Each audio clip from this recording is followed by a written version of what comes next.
먼저 첫 번째 세션으로는 당근마켓의 머신러닝 엔지니어 유경윤님께서 어플라이 컨퍼런스의 주요 내용들과 함께 머신러닝 데이터의 안정성을 쉽게 관리하는 방법에 대해서 다뤄주실 예정입니다. 네, 큰 박수로 환영해 주세요. 안녕하세요. 긴장이 되는데 편하게 하라고 하셔서 편하게 해보도록 하겠습니다. 예, 저는 유경윤이라고 하고요. 저는 오늘 MLOps DAO에서 어플라이 컴프 리캡을 해드리려고 하고요.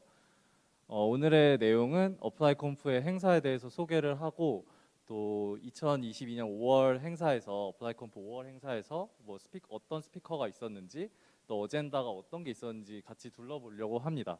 그리고 제가 제일 꽂혔던 토크의 내용도 한번 같이 보면서 제가 어떻게 생각이 됐는지도 공유해보고 싶습니다. 네. 저 발표에 앞서서 저를 소개하면은 저는 이제 당근마켓에서 머신러닝 엔지니어로 일하고 있고 유경윤이라고 하고요. 지난 몇 년 동안은 ML을 활용한 서비스 개발을 했었어요. 그래서 저도 실제로 머신러닝 서비스 개발 경험을 했고 현재는 MLOps 팀에서 일을 하고 있습니다. 네, 그리고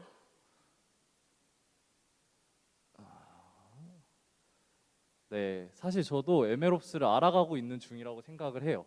그리고 이제 제가 발표 제안을 받았을 때도 이제 저와 같이 공부하고 싶으신 분들, 관심 있으신 분들과 함께 얘기를 하고 싶어서 발표를 하고 싶다고 수락을 하게 됐고요. 그리고 이거는 제가 개인적인 경험에 기반한 의견임을 미리 말씀을 드려요. 저도 경험한 거 안에서 보는 정도라고 할 수 있을 것 같아요.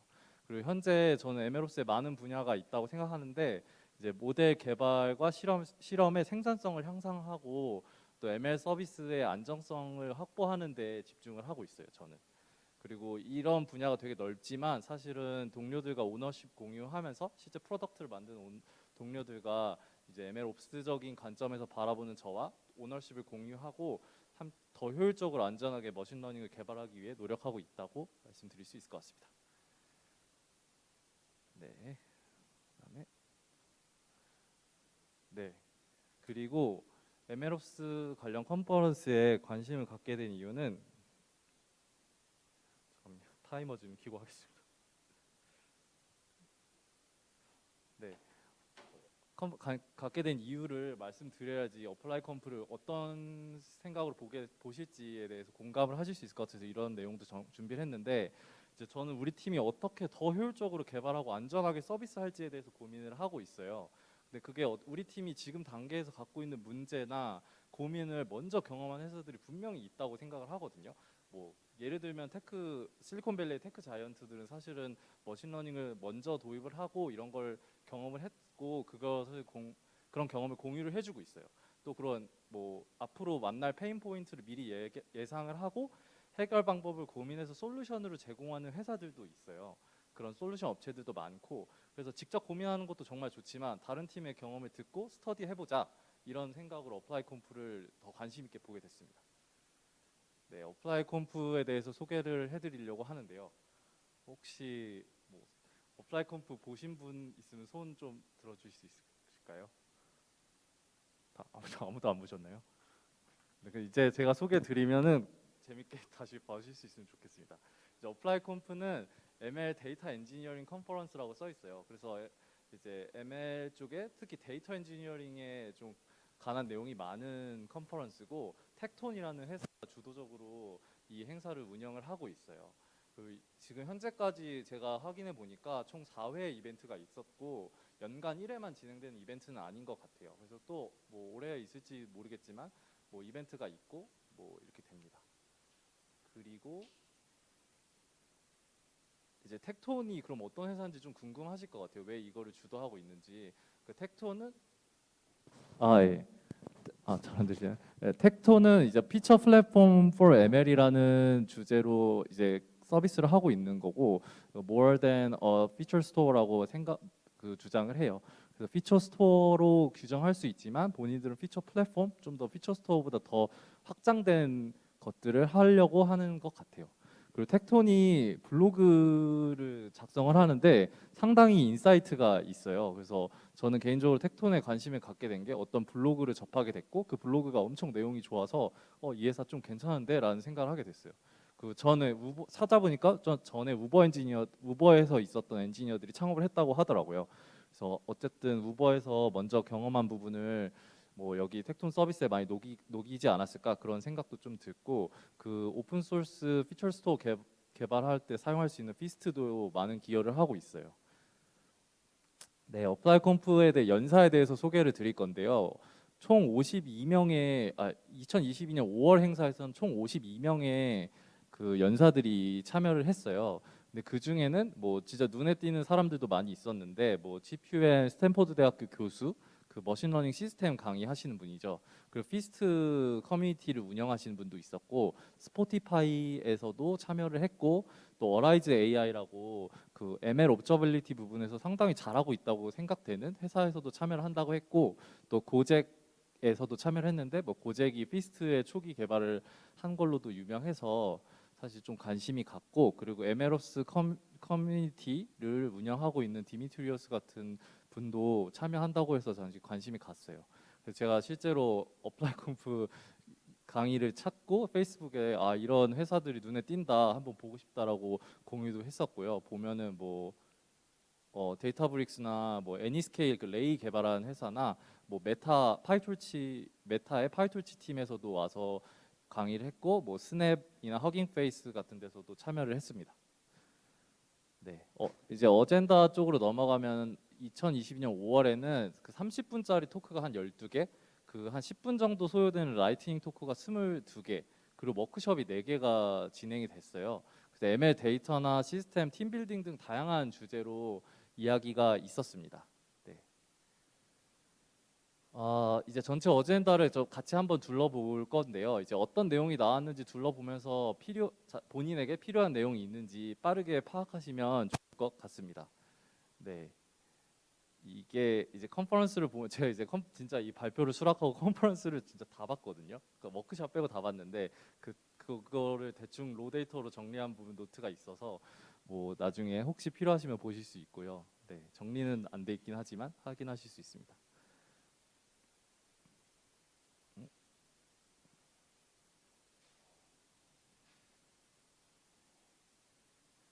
네, 이제 이게 5월 18일, 19일 양일간 온라인으로 진행이 됐는데요. 이게 저 어젠다가 쭉 나와 있는 거예요.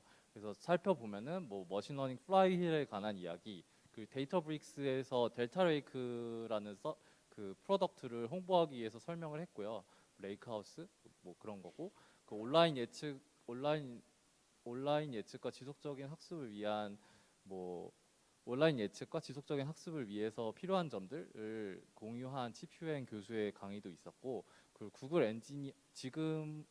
구글에서 한 20년간 머신러닝 모델을 개발해서 거의 모델 100개 그리고 TFX 파이프라인 뭐 1000개를 개발하셨다는 분의 공유도 있었고요.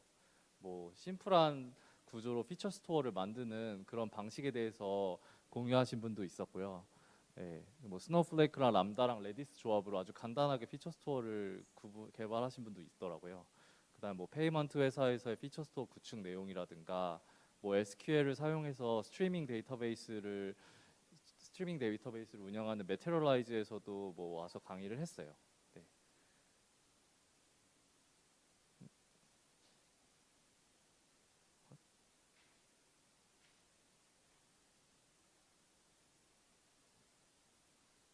이게 제가 강의를 오,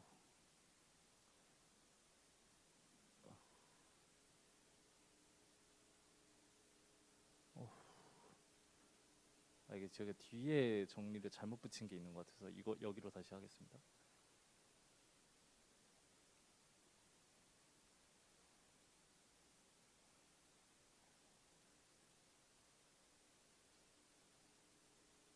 뒤로.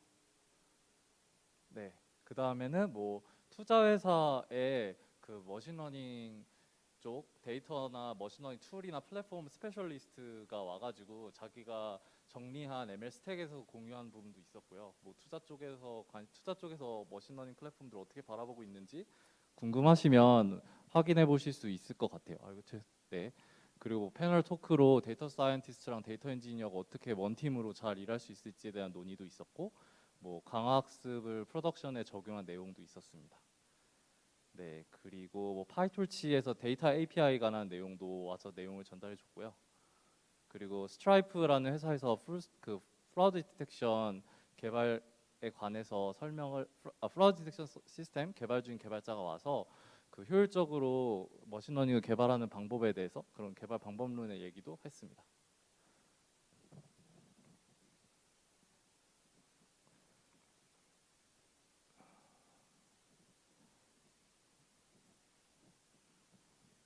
네. 그리고 이제 그 마지막 오후 세션이 끝나면 워크숍을 진행했는데 워크숍도 되게 상당히 재밌는 걸 많이 했어요. 그래서 리얼타임 ML 피처 스토어를 만들 수 있는 방법에 대해서 텍톤이 와서 공유를 했는데 뭐 피스트랑 스파크랑 레디스랑 카프카 통해 가지고 뭐 피처 스토어 개발할 수 있는 워크숍이 진행을 했어요. 혹시 요 관련해서 그 관심이 있으시면은 저 공유된 영상을 보고 참고하실 수 있을 것 같습니다. 또 레이로 서빙하는 부분에서도 애니스케일에서 워크숍을 진행을 했었네요.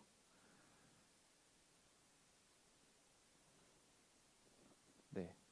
그다음에 이제 두 번째 날인 2019일로 넘어가면 19일에는 뭐 어떤 스타트업이 연차별로 자기네들이 머신러닝 플랫폼을 개발해 나가면서 내린 결정들을 순서대로 공유해주는 세션도 있었어요. 그래서 이제 저는 이제 머신러닝 시스템 구축할 때 무조건 최종적으로 가는 게 중요한 게 아니라 단계별로 가는 게 중요한데 그런 단계별적인 결정을 어떻게 내렸는지에 대한 인사이트를 받을 수 있어서 상당히 재밌는 내용이었고요. 그다음에 뭐 머신러닝 실시간 랭킹 시스템 구현하는 사례도 공유가 됐었어요. 그래서 회사에서 랭킹 추천 시스템 개발을 하고 싶은 관심 있으시다면 찾아볼 수 있을 것 같습니다. 또 스트리밍 서비스에서 데이터 프로세싱을 아주 손쉽게 할 수 있는 대거라는 서비스도 공유를 해줬는데요. 뭐 이런 내용도 있었고, 뭐 우버에서 데이터 퀄리티 담당하던 사람이 그 자기가 ML 옵저빌리티를 어떻게 하면 좋을지에 대해서 그런 내용을 공유해주는 세션도 있었어요. 그리고 피스트 커뮤니티 분들이 나와서 우리 피스트가 어떻게 사용되고 있고 뭐 피스트를 구축하는 그 사람들이 어떤 다른 데이터 웨어하우스를 쓰는지에 대한 설문조사 같은 것도 볼 수 있어서 뭐 시장에 대한 이해, 뭐 대세가 어디로 가는지, 트렌드가 어디로 가는지 이런 것도 좀 이해할 수 있는 세션도 있었습니다. 네. 뭐 그다음에 네, 성공한 ML 팀의 공통적인 패턴이 어떤 것인지, 네, 세상에서 가장 성공한 팀이 어떤 패턴으로 공통적으로 어떤 패턴이 있는지 그런 대한 패널들의 논의도 있었고요. 그래서 우리 팀이 진짜 성공적인 팀의 패턴에 얼마나 맞는지에 대해서 좀 생각해 볼 수 있는 그런 인사이트도 받을 수 있었고요. 그 월마트에서 실시간으로 머신러닝 시스템 구축한 사례도 공유를 해줬습니다.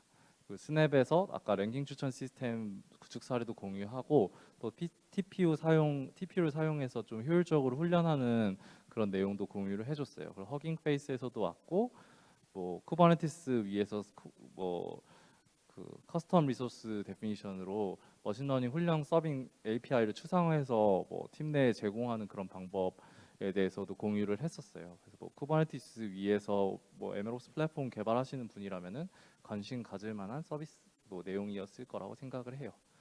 네, 그다음에 위키피디아에서 사용하는 ML 모델이나 그 위키피디아에는 이제 ML 모델을 어떤 걸 사용하고 얘가 어떻게 바이어스 됐는지에 대해서 정확하게 소개할 수 있는 ML 카드에 대한 이야기도 있었습니다. 네, 그다음에 둘째 날 워크숍은 뭐 스노우플레이크랑 텍톤 사용해가지고 피처 플랫폼 구축하는 이야기에 대한 워크숍이 있었고 또 어라이즈 AI는 ML 옵저빌리티 회사에서 ML 시스템 옵저빌리티에 대해서 공유하는 세션도 있었습니다.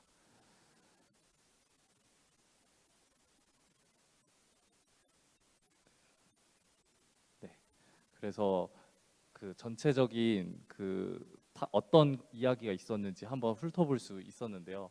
그 제가 말씀드린 거 위에도 더 좋은 내용이 있으니까 한번 찾아보실 수 있을 것 같고요. 그 혹시 후킹하는 키워드나 좋아하는 게 있으면 한번 찾아보실 수 있으면 좋겠습니다. 그리고 저는 이 여러 가지 세션 중에 토크 중에 저는 이 토크가 제일 마음에 들었거든요. Managing the Flywheel of ML Data라는 토크고요. 이제 ML 피드백 루프나 ML 플라이휠 개념을 소개하는 그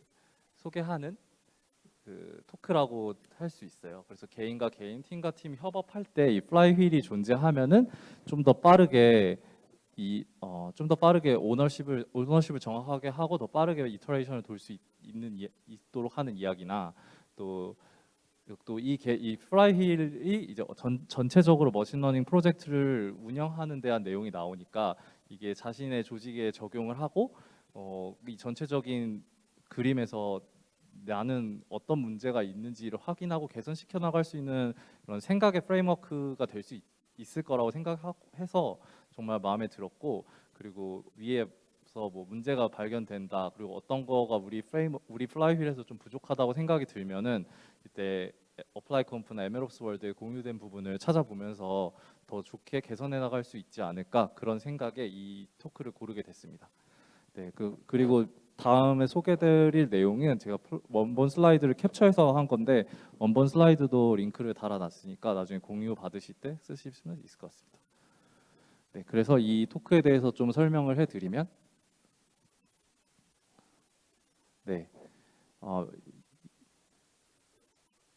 Managing the Flywheel of the ML Data고 프레젠테이션 이름은 Your Model Application Depends on Your ML Flywheel이고, 그 발표자는 그 텍톤의 코파운더이자 CEO인 마이크 델 발소 이분이 담당을 하셨고요.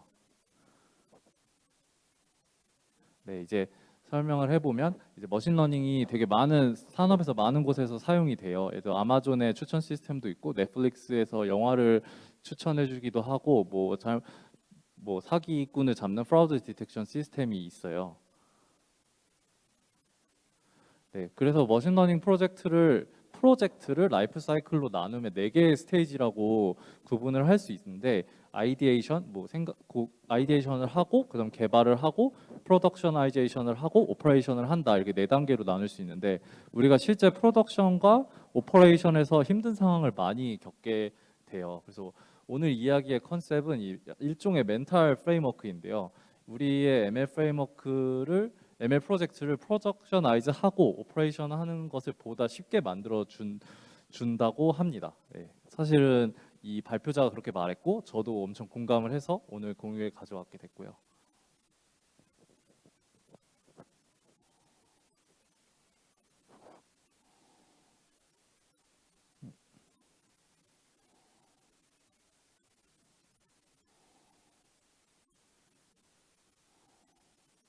네, 우선 플라이휠을 말하기 전에 ML 팀 구조에 대해서 좀 설명을 드리고 싶어요.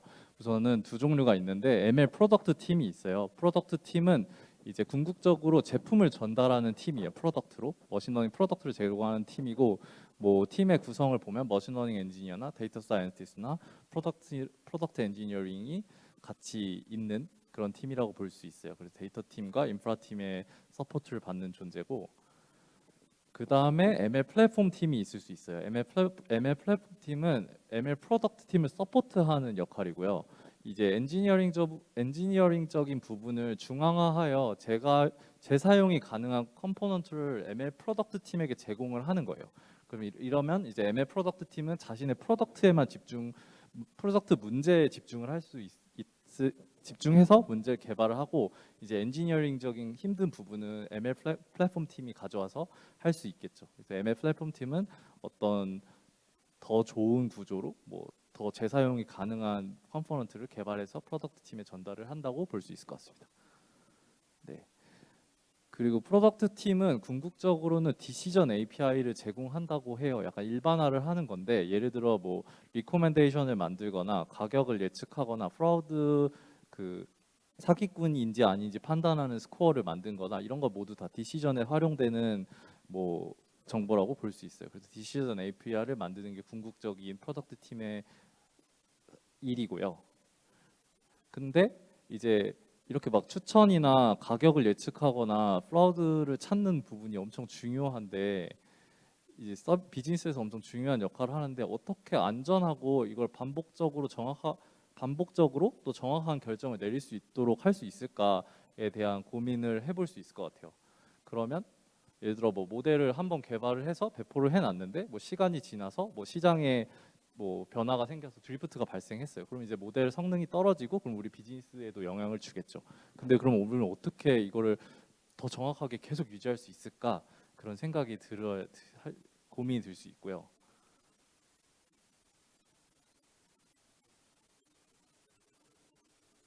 네. 그 반복적으로 정확한 결정을 내릴 수 있게 디시전 API가 계속 좋은 성능을 유지할 수 있도록 하기 위해서는 피드백 루프라는 게 필요해요. 이제 한번 이게 그 머신러닝 개발이란 게 프로덕셔나이즈를 해보면 한 번에 끝나는 게임이 아니거든요. 처음에 베이스라인 나가고 계속 개선하면서 좋아지게 만드는 게임이라고 볼 수 있어요. 그래서 이 피드백 루프가 엄청 필요하게 됩니다. 네. 그래서 모든 머신러닝 애플리케이션은 피드백 루프를 구현을 해요. 근데 사실 모든이라고 하면 조금 애매할 수 있긴 한데 뭐 프로덕션 나가는 서비스에 대해서는 뭐 피드백 루프를 많이 구현한다고 저는 공감을 하게 됐고요. 그래서 이 피드백 루프가 엄청 중요해요. 사실은 머신러닝 개발을 할 때 진짜 막 모델만 개발하는 게 중요한 게 아니고 뭐 프로덕트 만드는 게 그냥 프로덕트 배포하는 게 중요한 게 아니고 이 피드백 루프 전체가 다 중요하고 ML 앱을 만들 때는 엔지니어는 이 루프에 대해서 꼭 인지를 하고 내가 개발하는 게 루프라는 걸 인지를 하고 이제 개발을 하셔야 됩니다. 그리고 여기 장표를 보면은 조금 좋아하실 만한 내용이 많은데 뭐 데이터 웨어하우스에서 데이터가 적재가 돼 있으면은 뭐 쿠브플로우나 뭐 이런 걸 통해 가지고 아니면 익스페리먼트 매니지먼트 뭐 같은 걸 사용해 가지고 한다라든가 뭐 ELK를 사용해 가지고 로깅을 한다든가 카프카로 뭐 옵저빌리티 플랫폼을 만든다든가 이런 내용이 있어서 나중에 이 피드백 루프의 개념을 이해하시고 직접 구현하실 때 저런 요소들을 또 참고해 보실 수 있을 것 같아요. 이 장표에서. 네. 그래서 이 발표자가 말하길 성공한 머신러닝 팀은 이 플라이 휠에 대해서 엄청나게 인식을 한다고 해요.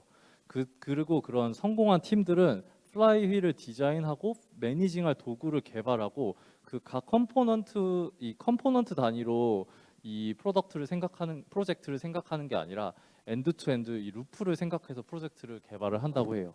성공한 머신러닝 팀은 플라이 휠에 대해서 엄청나게 인지를 하고 개발을 한다. 그렇게 될 수 있을 것 같아요. 그래서 데이터 웨어하우스에서 데이터 셋을 꺼내서 학습을 시키고 모델이 나가고 그 모델이 디시전 API가 되고 그 디시전 API가 프로덕트에 적용이 되고 이 프로덕트에서 나온 피처 그리고 예측값, 레이블링, 뭐 이벤트 같은 거를 이제 옵저베이션 쪽으로 넘겨주고 그 옵저베이션에서 저장된 부분을 다시 뭐 조인을 해서 데이터셋으로 만들 수 있는 구조가 된다면 웨어하우스에 넣고 그거를 조인을 해서 다시 이 데이터셋으로 이제 이렇게 루프를 돌 수 있는 구조라고 생각하실 수 있을 것 같습니다. 네. 그래서 플라이 휠이 동작하면 ML이 자연스럽고 되게 쉽게 느껴져요. 그 오너십이 분명하고 결정이 빠르고 모델이 더 정확해져요. 왜냐하면 이터레이션을 더 빨리 할 수 있으니까. 그래서 약간 상황을 상상해 보면은 우리는 이 머신러닝 플라이 휠이 어떻게 돌아가는지 정확하게 파악이 돼 있고 이걸 인지한 상태로 개발을 하면은 각 플라이 휠의 어느 부분에 오너십을 정하고 내가 개발하는 부분에서 문제가 생겼거나 그 앞뒤에 플라이 휠 담당자에게 요청을 해서 빠르게 오너십이 확실하니까 결정도 빨리 할 수 있고 또 그거에 대한 뭐 내가 변화를 준 거에 대해서 여파도 확실히 받을 수 있고 뭐 했기 때문에 이터레이션도 더 빨리 돌 수 있고 그래서 플라이 휠이 엄청 좋고 이거를 인지하고 개발하면 더 자연스럽게 개발할 수 있다. 뭐 그렇게 될 수 있을 것 같아요. 네. 그다음은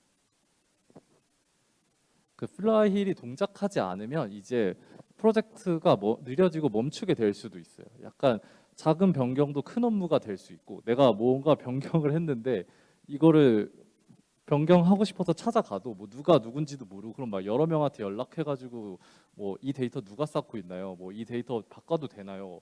막 이렇게 계속 알아봐야 되니까 플라이힐이 되게 쉽지 않죠. 그리고 오너십이 불명확하고 의존성이 명확하지 않아서 안정도도 떨어져요. 뭐 내가 개발한 게 누구한테 의존하고 있는지, 내가 쓰는 데이터가 누구에 의존하고 있는지도 잘 모른다면은 당연히 변화가 있을 때 인지도 받을 수 없고 좀 할 수 힘들겠죠. 그래서 그리고 내가 갑자기 변경에 대한 임팩트를 이해하기도 좀 어렵죠. 왜냐하면 어디서 변화가 오는지도 정확하게 파악하기 힘들 수도 있잖아요. 그래서 데이터 플라이힐이 동작하지 않으면 프로젝트가 느려질 수 있다. 그런 것 같아요. 네, 그래서 우리가 오케이 플라이힐 너무 중요해. 그럼 이제 우리도 플라이힐을 구현해 보자 하고 하지만 실제로 구현하려고 하면은 너무 많은 도구들이 있기 때문에 이거를 선택하기가 쉽지 않고 구현하기가 쉽지 않아요. 그 플라이힐은 약간 일관되게 동작을 해야 하기 때문에 컴포넌트 간의 그 의존성도 그러니까 잘 동작하는지도 중요하거든요.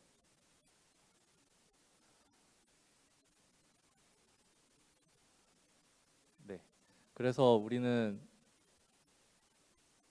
사용하기 편한 데이터 툴과 플라이힐을 갖기 위해서는 이런 것들이 필요하다고 발표자는 말을 해요. 어, 단순하고 단순하게 이렇게 명시를 하면은 단순한 명시로 ML 플라이힐을 정의하고 인프라와 아티팩트를 관리할 수 있도록 해야 이제 플라이힐을 잘 구축할 수 있는 거다라고 말해요. 이 아티팩트라고 하면은 데이터셋이나 매트릭스나 뭐 모델 등 이런 것들이 있을 거고, 이게 우리가 플라이힐을 만들면 이게 엔지니어링 베스트 프랙티스 방식에 좀 자연스럽게 잘 맞아 들어가야 된다 이렇게 말을 해요. 네. 네. 그리고 이제 플라이힐을 다시 보면은 어떻게 구성이 되어 있냐면은 아까 한번 설명을 드렸지만 다시 보면은 어, 데이터 웨어하우스에서 피처 데이터를 컴퓨팅을 하고 트랜스포밍을 하고 이제 데이터셋을 만들고 훈련을 하고 뭐 저거는 약간 추천 시스템 관련 내용인 것 같은데 뭐 추천 후보군을 만들고 뭐 서빙할 피처를 가져와서 뭐 프리딕션을 만들고 디시전을 만들고 그다음에 프로덕트에 제공을 하고요. 이제 프로덕트가 서비스하면서 뭐 매트릭스를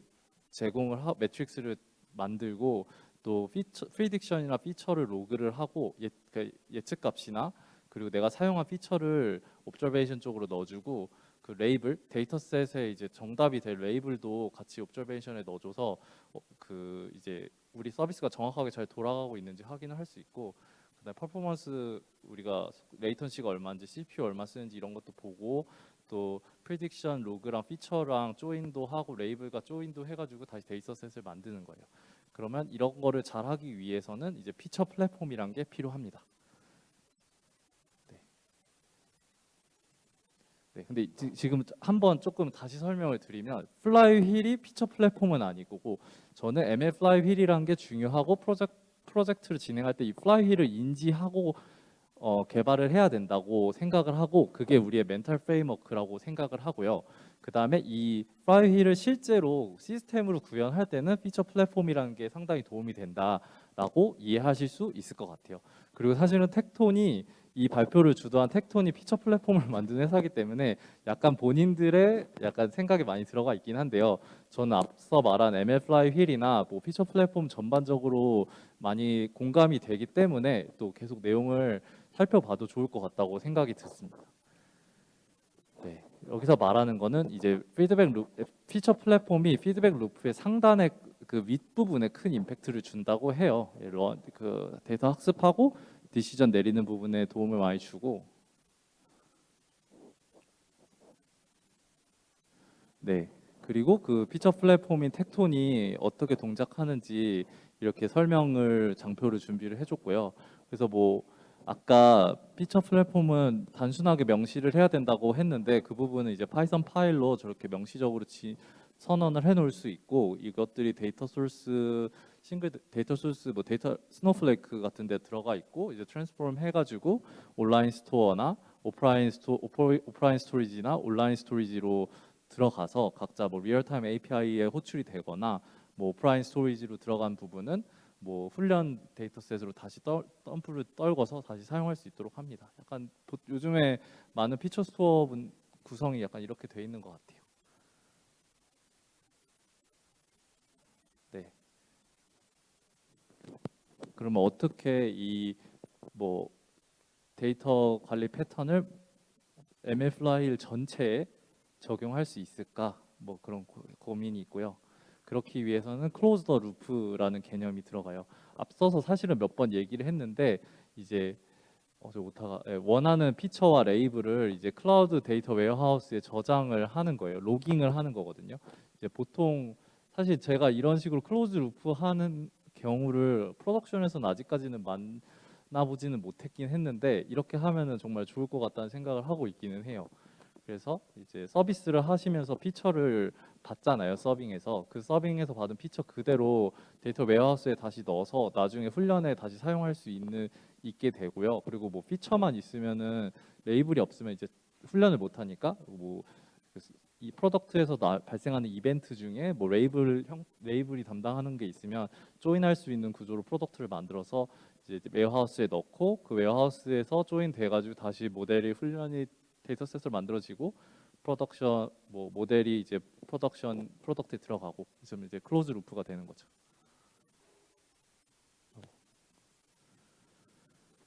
네. 그래서 이렇게 되면은 통합된 데이터 모델로 만들어 놓고 그러니까 전체 루프가 통합된 데이터 모델로 만들어 동작하게 되고 이렇게 된 경우에 이제 이벤트가 하나 발생을 하면은 그게 이제 피처나 레이블로 이제 어떤 이벤트가 피처가 되거나 피처와 레이블로 형태로 받을 수 있게 되고 그것들이 쌓여서 데이터셋이 되고 모델이 되고 뭐 예측이 이제 프리딕션이 되고 이제 이렇게 전체 데이터가 전파가 되면서 자동으로 이 전체적인 데이터 여기 안에 흐르는 데이터들이 신선하게 유지할 수 있도록 클로즈 루프가 되는 거죠. 그래서 이 모든 것들이 자동으로 동작하게 될 수 있습니다. 네. 근데 이제 또 약간 말하는 게 이 모든 플라이휠이나 피처 스토어가 똑같은 구조를 가지는 건 아니고 특별한 사례에 있을 때는 뭐 인프라의 최적화나 비효율이 발생할 수 있을 때는 또 특별한 구조로 해가지고 스페셜한 아키텍처로 뭐 만들 수도 있다고 합니다. 그래서 지금 서비스 하실 분에서 이 클로즈 루프를 어떻게 하실지에 대해서 또 스페시픽한 아키텍처를 구축해야 될 수도 있다는 생각이 들고요. 근데 보통은 비슷한 구조지 않을까 생각이 들어요. 네, 그래서 이거는 텍톤의 광고주의인데 약간 앞서 말한 개념들이 지금 텍톤에서 하고 있는 분야예요. 그래서 제 생각에는 좋은 개념이라고 생각하고 꼭 텍톤을 쓸 필요는 없지 않을까라는 생각을 해요. 그래서 이제 이런 개념, 플라이휠이나 피처 플랫폼의 개념을 잘 생각을 해서 직접 컴포넌트로 구축해 나가도 되고요. 아니면 뭐 직접 구축하는 게 사실 시간이 아깝다면 텍톤으로 빠르게 접근해 보는 것도 방법일 거라고 생각을 합니다. 네, 그래서 우리는 모두의 삶을 편하게 만들 수 있다. 이 개념이 그래서 아까 앞서 말해서 플랫폼 팀은 많은 팀을 서포트하면서 적은 리소스로 많은 팀을 서포트할 수 있고 또 이제 ML 프로덕트 팀은 이 플라이휠 안에서 이터레이션도 빨리 돌고 그 디플로이도 빨리 하면서 서비스를 훨씬 더 빠르게 개선해 나갈 수 있고 뭐 더 적은 메인터넌스로 더 안정적으로 서비스를 개발할 수 있다. 뭐 그렇게 생각할 수 있을 것 같아요. 네. 그리고 이제 앞서 보통 예시로 든 게 추천 시스템의 이야기이긴 한데 이거는 프로덕트 디텍션, 리코멘데이션, 뭐 가격 예측, 그래서 모든 머신러닝 프로덕션에 나가는 머신 프로젝트가 이 플라이휠 개념을 적용할 수 있고 필요하다고 합니다. 저도 공감이 되고 그래서 어떤 시스템을 만들 때 이 플라이휠 개념을 잘 생각해가지고 내가 구축하려는 게 단일한 시스템이 아니라 플라이휠이라고 인지하고 개발하시면은 어떨까 그런 생각이 듭니다. 네, 여기까지 제가 어플라이 컴프 그 요약과 제가 재밌게 들은 세스 토크에 대한 내용이었고요. 들어주셔서 감사합니다.